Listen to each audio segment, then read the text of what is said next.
CMRF చెక్కులు అన్ని కూడా మీ అందరికి రావాల్సినవి కాబట్టి వచ్చినాయి. దీనికి మీరు ఎవరికో ఏదో ఇవ్వాల్సిన అవసరం లేదు.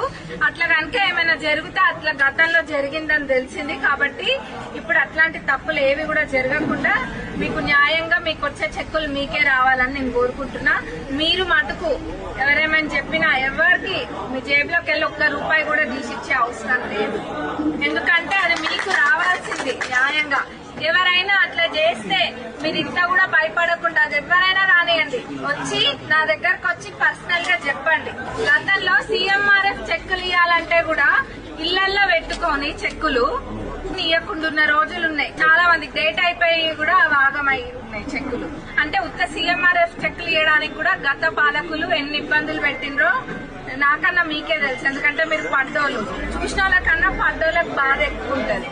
కాబట్టి ఎవరికి నేను మళ్ళా చెప్తున్నా, ఏ ఊర్లో ఎక్కడ కూడా ఒక్క రూపాయి తీసుకున్నా నేను ఊకోను.